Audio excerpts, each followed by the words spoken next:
Fala, meus amigos.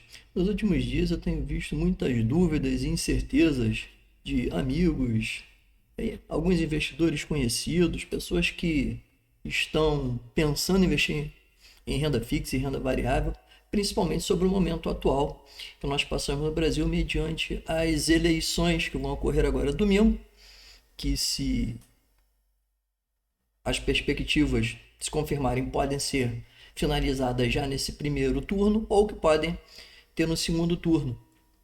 E eu pensei em várias formas de eu poder colaborar, né, com essas pessoas para e acalmar de certa forma também, né? Ou não, não sei. De repente, dependendo da análise de cada um, pode ser que não acabe não acalmando. Mas vamos lá. Então eu decidi fazer o seguinte: eu não vou falar de política, não vou tratar de candidato A ou B, vou falar simplesmente de cenários baseados no passado que nós já tivemos, né? Relativos, vamos dizer assim, aos dois principais candidatos que nós temos aí concorrendo ao pleito de presidente da República, né? Quais foram os setores que se beneficiaram? A gente vai ver que tem até alguns casos que parecem similares, mas tem as suas diferenças, né? E quais os setores que sofreram ou têm uma tendência a sofrer mais. E se esse assunto te interessa, né? Segura só um minutinho a vinheta que nós já voltamos com o vídeo.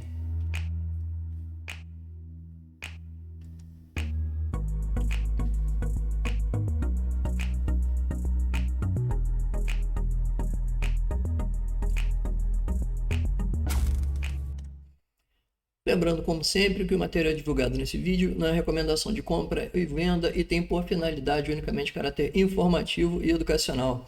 Assim como as empresas descritas não são recomendação de compra, venda e investimento, sendo única e exclusivamente do investidor a tomada de decisão ou abertura de conta nas corretoras ou bancos que aqui, ora, venham a ser citados. Pois bem, eleições agora no domingo.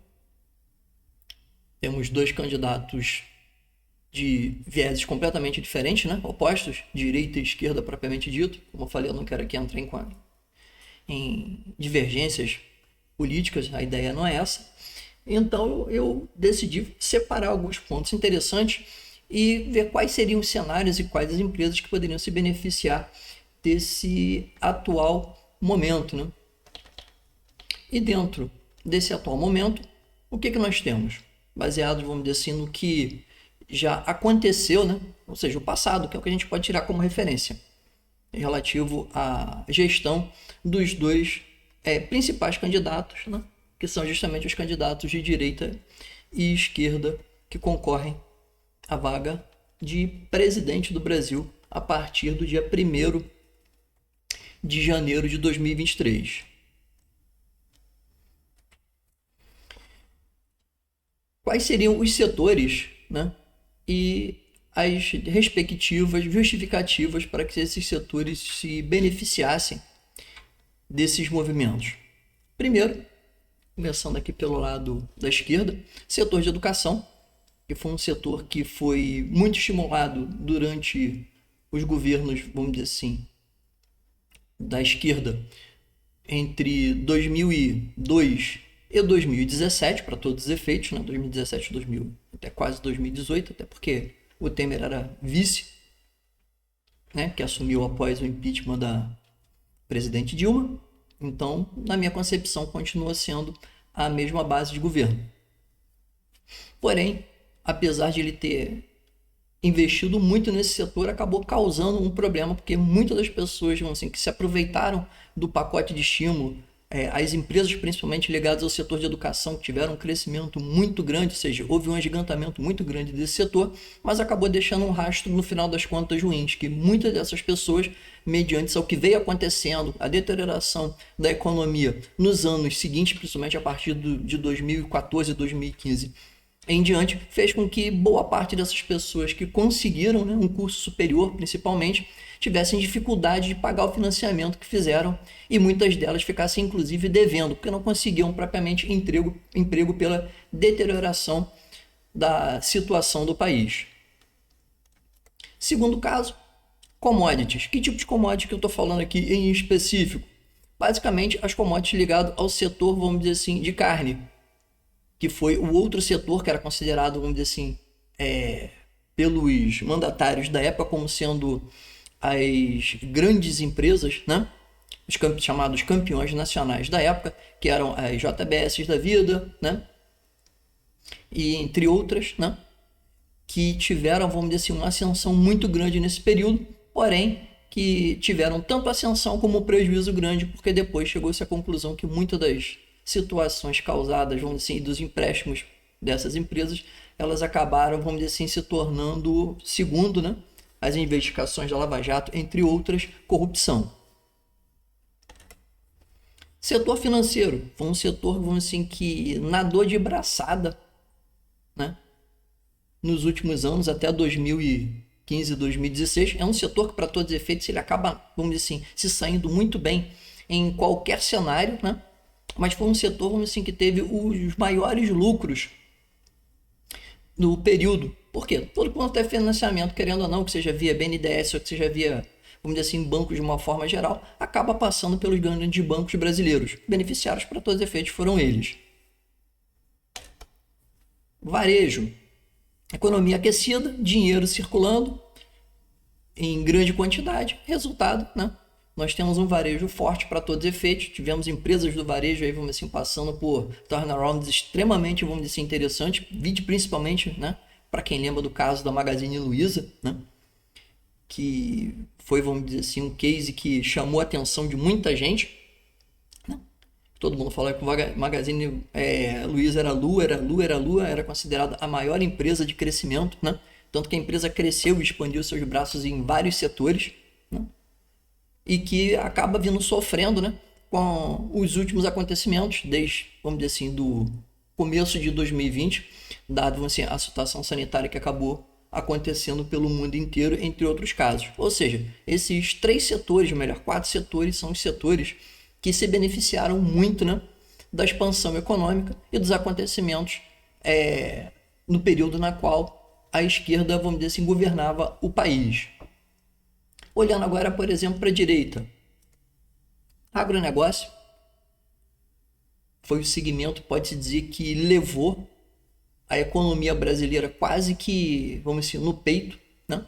Foi o setor que manteve, vamos dizer assim, boa parte da economia funcionando, manteve também, vamos dizer, um ritmo de exportação muito grande, mantendo a balança comercial brasileira junto com outros setores também, de uma forma geral, e manteve para todos os efeitos a mesa, né, do cidadão principalmente abastecida, porque aqui no Brasil nós tivemos uma série de problemas como tiveram no mundo inteiro e como vários países da Europa e Estados Unidos continuam passando ainda. Para quem viu a inflação, né, na Europa, vamos dizer assim, já passa dos 9,1%. Nós tivemos o índice de preços ao consumidor na zona do euro, né? Chegando a casa de 2 dígitos essa semana, batendo exatamente cravado os 10%, algo que era inimaginável até algum tempo atrás. E o setor de agronegócio foi um setor que segurou muito, né? E ajudou muito para que a coisa aqui não fosse muito pior do que foi.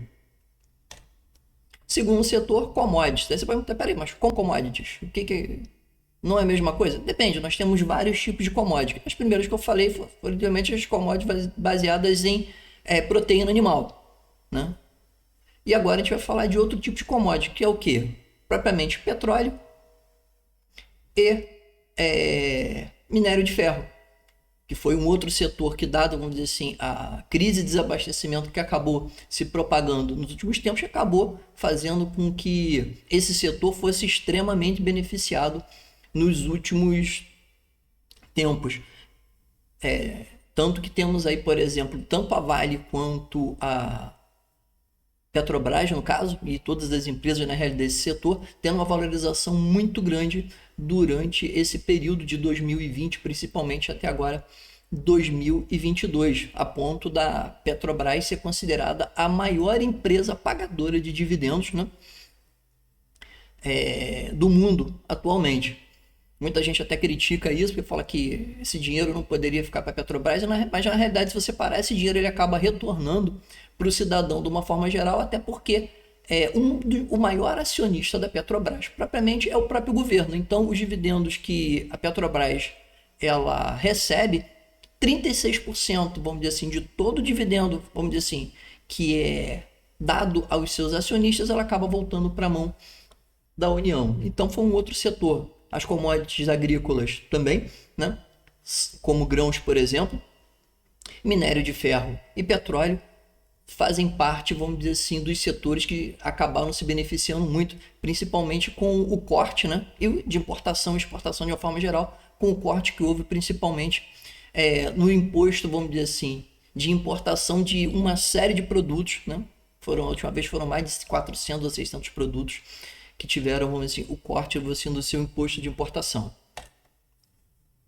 Indústria, que automaticamente, se você tem facilidade para importar e exportar, automaticamente acaba sendo um setor beneficiado.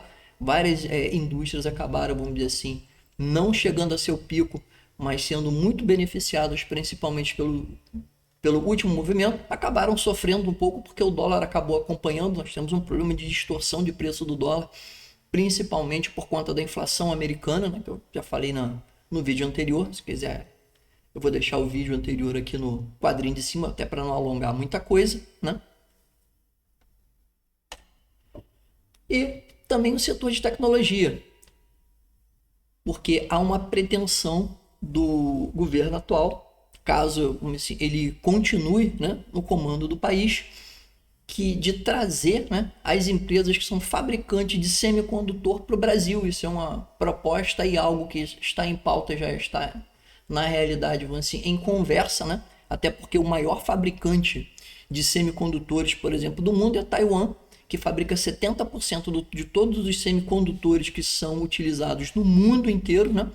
E fica numa região complicada, de acesso complicado, e sofre uma pressão, vamos dizer assim, geopolítica muito grande, porque, para quem acompanha, sabe que a China considera que Taiwan é uma parte do seu território rebelde, que em algum momento ela pode simplesmente falar, não, acabou a brincadeira, vamos assim, vou tirar os carros do parquinho e eu vou pegar de novo o que é meu. Então é uma situação complicada, acaba tendo que sempre haver uma intervenção externa por parte, vamos dizer assim, dos países da União Europeia e dos Estados Unidos, mas que acaba criando uma certa incerteza, e a posição, vamos dizer assim, geográfica do país também acaba não colaborando muito com as famosas, vamos dizer assim, rotas de comércio. Essa é a minha análise, baseado no que nós já temos posto em mesa para todos os efeitos. E aí pode vir a famosa pergunta, né? E na minha opinião? Bom, sinceramente, se olharmos inicialmente para o curto prazo, o que provavelmente deve acontecer? Vamos supor que a eleição fosse decidida já nesse domingo agora, e que, por exemplo, o candidato de esquerda, vamos assim, se consagrasse vencedor. Num primeiro momento, eu acho que haveria, vamos dizer assim, um boom, um rally de alta, principalmente dessas empresas dos setores que eu estou falando, né? Porque a perspectiva do mercado, ele sempre cria a perspectiva baseada nas análises assim, passadas que ele tem. Então, imagino que esses setores que eu citei poderiam, vamos dizer assim, sofrer um rally muito grande. Na contramão, outros setores, vamos dizer assim, principalmente os ligados ao governo, né? Bancos ligados ao governo, Petrobras, né? Setor de saneamento, por exemplo, Eletrobras, né? Até por falas, vamos dizer assim, já do próprio candidato relativo à questão de privatização, entre outros casos, seriam setores que provavelmente poderiam sofrer inicialmente, né? Nesse primeiro momento, num curto prazo, né? Porém, diante ao mês que nós estamos, o mês de outubro, já estamos perto do final de ano, que acabaríamos encarando, né?